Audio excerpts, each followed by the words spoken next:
যেই সদ্য গঠিত যে মন্ত্রিসভা হয়েছে তার উপর জাতীয় নাগরিক পার্টি এনসিপির যে আলোচনা পর্যালোচনা রয়েছে তার প্রেক্ষিতে আমাদের আজকের এই প্রেস ব্রিফিং। আপনারা যারা এসেছেন আপনাদেরকে আন্তরিক ধন্যবাদ এবং কৃতজ্ঞতা জানাই। প্রিয় সাংবাদিক ভাই বোনেরা এবং প্রিয় দেশবাসী, আপনারা সকলেই জানেন যে গত 12ই ফেব্রুয়ারি বাংলাদেশে ত্রয়োদশ জাতীয় সংসদ নির্বাচন এবং গণভোট অনুষ্ঠিত হয়েছে। বাংলাদেশের বহুল আকাঙ্ক্ষিত নির্বাচন, গণ অভ্যুত্থানের পরবর্তী প্রথম নির্বাচন, হাজারো শহীদের রক্ত পেরিয়ে আমরা এই নির্বাচনে অংশগ্রহণ করেছি। আমাদের সকলের আকাঙ্ক্ষা ছিল এই নির্বাচনের মধ্য দিয়ে বাংলাদেশ গণতন্ত্রের পথে অগ্রসর হবে, বাংলাদেশের রাষ্ট্র সংস্কারের কাজ সম্পন্ন হবে, ফ্যাসিবাদের বিচার নিশ্চিত হবে, বাংলাদেশ আধিপত্যবাদ থেকে মুক্ত পাবে এবং দুর্নীতিমুক্ত সুশাসন নিশ্চিত করে আমরা একটি সমৃদ্ধ গণতান্ত্রিক এবং অন্তর্ভুক্তি বাংলাদেশ বিনির্মাণের পথে এগিয়ে যাব। কিন্তু নানা কারণে আমাদের সেই স্বপ্ন ভঙ্গ হয়েছে, আমরা আশাহত হয়েছি, নির্বাচন প্রশ্নবিদ্ধ হয়েছে। আমরা নির্বাচনকে নিয়ে আমাদের সেই পর্যালোচনাগুলো রেখেছি।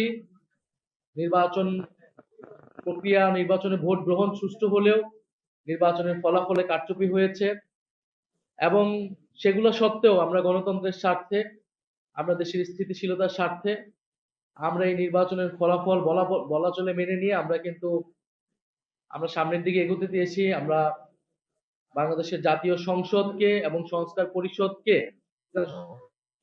করতে আমরা শপথ গ্রহণ করেছি।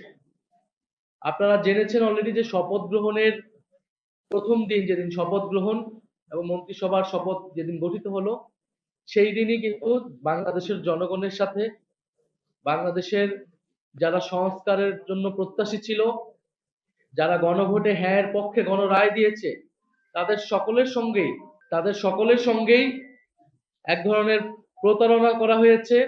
সংবিধান সংস্কার পরিষদের সদস্য হিসেবে সরকারি দল তারা শপথ গ্রহণ না করে, যেখানে এই নির্বাচনের সাথে গণভোট একটি অঙ্গাঙ্গী বিষয় ছিল এবং গণভোট হয়েছে জুলাই সনদ বাস্তবায়ন আদেশ অনুসারে, যে আদেশে খুবই স্পষ্টভাবে বলা হয়েছে যে শপথ গ্রহণ সংসদ সদস্য এবং সংবিধান সংস্কার পরিষদ সদস্য হিসেবে একই দিনে শপথ অনুষ্ঠিত হবে এবং একই ব্যক্তি শপথ পড়াবেন এবং যারা সংসদ সদস্য হিসেবে নির্বাচিত হবে তাদের সমন্বয়ে সংবিধান সংস্কার পরিষদ নামে একটি পরিষদ গঠিত হবে, যারা মূলত এই জুলাই সনদ এবং গণভোটে যেই সংস্কার প্রস্তাবনাগুলো ছিল সেগুলো বাস্তবায়ন করবে, সেগুলো সংবিধানের সমন্বয় করবে।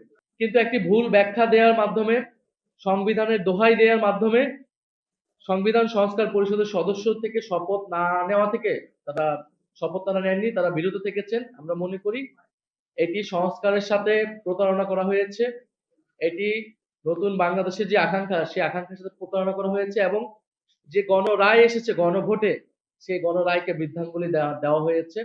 আমরা আহ্বান জানাবো, আমরা আশা করব তারা দ্রুত সময়ের মধ্যে তারা শপথ নেবেন। সংবিধান সংস্কার পরিষদ ছাড়া এই জাতীয় সংসদের কোনো মূল্যই নাই।